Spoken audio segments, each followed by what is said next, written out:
Guys, kalian harus tahu nih, di balik kesuksesan PSG saat ini ada sebuah kisah inspiratif yang masih jarang terdengar, yaitu pengorbanan besar Luis Enrique, di mana di musim pertamanya Luis Enrique hampir setiap malam menghabiskan waktu istirahatnya di tempat pusat latihan. Luis Enrique tidur di tempat latihan untuk melihat siapa saja pemain PSG yang datang lebih awal ke tempat latihan dan juga benar-benar memantau prospek perkembangan dari para pemainnya. Dan kisah ini dibicarakan oleh David Beckham. David Beckham mengungkapkan cerita menarik soal dedikasi luar biasa Luis Enrique di PSG.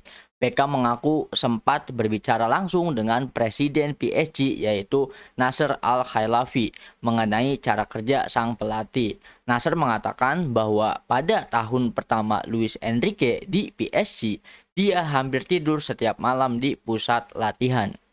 Dia terus bekerja memikirkan bagaimana ingin timnya bermain, seperti apa identitas tim yang ia inginkan, dan pemain mana yang cocok dengan visinya.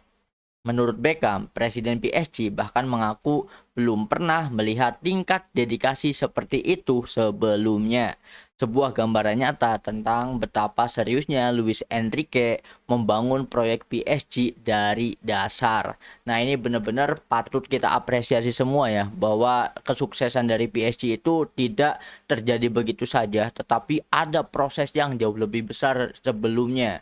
Dan mungkin karena sang presiden PSG itu melihat langsung dedikasi Luis Enrique ya, ini juga menjadi alasan mengapa ketika itu presiden PSG lebih memilih Luis Enrique dan akhirnya melepaskan mega bintang mereka yaitu Kylian Mbappe, karena memang terbukti dedikasi yang besar bisa membuktikannya, apalagi Luis Enrique kan tidak butuh waktu lama untuk mempersembahkan sesuatu yang sangat didambakan oleh PSG sepanjang sejarah klub yaitu trofi UCL. Dan sekali lagi kita patut apresiasi ya apa yang telah dilakukan oleh Luis Enrique. Seperti yang kita tahu, di era Luis Enrique tidak banyak membeli pemain tetapi lebih ke membangun skuad yang ada, mampu mengembangkan potensi para pemainnya sehingga banyak pemain-pemain yang nama sebelumnya tidak terlalu terdengar ya, tetapi sekarang menjadi sosok-sosok hebat dengan market value yang sangat meningkat juga, seperti ada Vitinha, ada Nuno Mendes, ada Joao Neves. Pokoknya sangat banyak sekali pemain yang bisa gacor di tangan Luis Enrique, termasuk pemenang Ballon d'Or. Siapa yang menyangka Ousmane Dembele bisa menang Ballon d'Or, anjir. Gue pikir setelah dari Barca ke PSG yaitu penurunan karirnya Dembele, tapi ternyata itu justru titik balik karir Ousmane Dembele. Bahkan sampai sekarang Mbappe aja masih belum punya Ballon d'Or. Ini gokil banget ya. Nah, inilah perbedaan antara PSG dan juga Real Madrid ya. Melihat dedikasi yang tinggi, presiden dari PSG itu lebih memilih Luis Enrique dan melepas Mbappe. Tapi kalau di Real Madrid, melihat kinerja dari Xabi Alonso yang dinilai latihannya tuh memang sangat disiplin, sangat keras ya. Dan kemudian Florentino Perez itu lebih memilih para anak-anak asuhnya, ya, anak manja di Real Madrid gitu kan, para pemain Real Madrid, dan lebih memilih untuk melepaskan Xabi Alonso. Mungkin beda cerita kalau ternyata Florentino Perez lebih memegang Xabi untuk bisa mendidik para pemain Real Madrid ya. Yang mungkin kisruh kejadian Madrid seperti ini tidak pernah terjadi. Namun ya, itulah pelajaran hidup yang bisa kita contoh dari keduanya. Dan sekali lagi, menjelang back to back UCL ini adalah bukti bahwa kerja keras tidak akan mengkhianati hasil, dan Luis Enrique sudah menunjukkan segalanya ya. Nah, ini masih tentang PSG dan juga Luis Enrique nih. Nah, Luis Enrique memberikan komentar jelang final Liga Champions antara PSG dan juga Arsenal ya. Dimana kalau ada tim yang benar-benar saya khawatirkan, itu adalah Bayern Munchen. Arsenal memang tampil sangat kuat belakangan ini, tapi sejujurnya saya tidak terlalu memikirkan mereka. Pelatih PSG itu juga menegaskan bahwa timnya tidak akan bermain bertahan di laga final nanti. Kami tidak akan bermain defensif, ucap Luis Enrique ya. Pernyataan yang jelas menunjukkan rasa percaya diri yang tinggi dari Luis Enrique jelang laga terbesar musim ini. Jadi ini termasuk cywar awal ya menjelang final, yaitu statement keras dari Luis Enrique adalah satu-satunya tim yang membuat dia overthinking itu cuman Bayern Munchen, dan Bayern Munchen sudah berhasil mereka kalahkan. Sehingga ya bisa dibilang ini kepercayaan diri ya, sehingga Luis Enrique akan bermain ofensif, tidak lagi defensif menghadapi Arsenal ya, karena memang ya Arsenal ini meskipun tampil luar biasa, tidak terkalahkan di UCL ya, bukan klub yang ditakuti oleh Luis Enrique itu sendiri ya. Ya makanya ini adalah celah untuk terjadinya sebuah keajaiban di final nanti. Apakah Luis Enrique masih memang belum tidak terkalahkan oleh klub-klub yang lain, atau justru Arsenal yang akan mencatatkan sejarah baru ya di final UCL nanti. Ini patut ditunggu banget nih guys. Nah, lalu ada penilaian lagi ini dari Thierry Henry ya, yang benar-benar terpukau dengan duet maut Kvaratskhelia dan juga Dembele ini. Usai laga semifinal Liga Champions antara Bayern Munchen versus PSG yang berakhir 1-1 dengan agregat 5-6 ya untuk PSG, Thierry Henry kembali memuji dahsyatnya kombinasi Siva Kvaratskhelia dan juga Ousmane Dembele. Thierry Henry pun berkata, saya sudah pernah bilang sebelumnya, ketika sebuah tim punya dua winger yang bisa menghancurkan lawan dengan cara berbeda, itu mimpi buruk untuk lini belakang manapun. Henry menyoroti bagaimana PSG langsung mematikan atmosfer Allianz Arena lewat gol cepat di menit ke-3. Berawal dari aksi Kvaratskhelia yang menusuk pertahanan Bayern Munchen, mengirim umpan matang yang diselesaikan dengan sempurna oleh Ousmane Dembele menjadi gol. Menurut legenda Arsenal itu, chemistry keduanya kini semakin kuat. Pada leg pertama, mereka sama-sama tampil menggila dalam kemenangan dramatis 5-4. Sementara Kvaratskhelia terus memberi kontribusi besar sepanjang fase gugur. Kecepatan mereka di sisi lapangan, cara satu pemain menarik perhatian back, lalu yang lain memanfaatkan ruang. Nah, ini lagi-lagi gameplay dari PSG ikut dibedah ya sama Thierry Henry, karena memang faktanya seperti itu, duet maut antara Dembele dan juga Kvaratskhelia itu menjadi pola serangan yang sangat luar biasa ya, karena winger kanan dan kirinya itu memiliki akselerasi kecepatan yang sangat tinggi ya, disertai dengan dribble-dribble gitu kan. Jadi ibaratnya bisa dengan mudah menerobos jantung pertahanan dari lawan. Apalagi dua-duanya memiliki insting mencetak gol yang sangat kuat. Mereka bisa memanfaatkan celah sedikit pun untuk bisa mencetak gol. Jadi tidak hanya sebagai orang yang menusuk lewat dribblenya dari sisi sayap, tetapi juga sebagai eksekutor, sehingga gol-gol terjadi untuk PSG kebanyakan ya umpan dari salah satunya antara Kvaratskhelia dan juga Dembele, dan diselesaikan oleh salah satu dari mereka juga.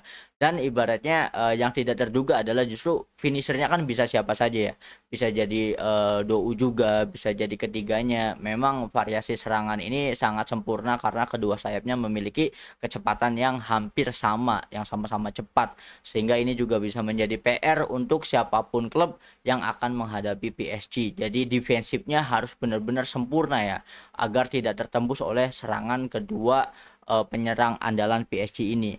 Nah, lalu ada POV yang menarik juga datang dari Rio Ferdinand ya, soal PSG yang sukses lolos ke final Liga Champions.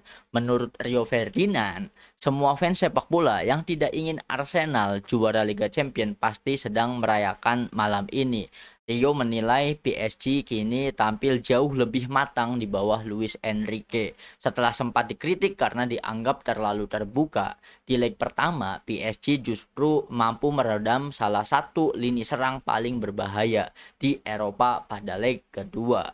Harry Kane, Jamal Musiala, Michael Olise, tapi PSG tetap terlihat tenang sepanjang pertandingan. Menurut Rio juga, ini bukan kebetulan, melainkan hasil dari kualitas pelatih, struktur permainan, dan juga pengalaman tim. Mereka menghadapi juara bertahan. Anda pikir Bukayo Saka senang harus berhadapan dengan Nuno Mendes ya kan? Anda pikir lini belakang Arsenal akan siap menghadapi serangan PSG selama 90 menit? Tentu saja tidak, ucap Rio Ferdinand ya. Rio bahkan menyoroti ekspresi Luis Enrique setelah laga berakhir. Enrique tertawa dan berpikir kenapa mereka harus takut dengan Arsenal. Nah, Biasanya yang di-highlight dari permainan PSG adalah pola serangannya yang mematikan seperti yang dikatakan oleh Thierry Henry sebelumnya. Tetapi kali ini Rio Ferdinand memiliki POV yang berbeda. Ya mungkin karena Rio Ferdinand juga pemain belakang ya, pemain back juga gitu kan.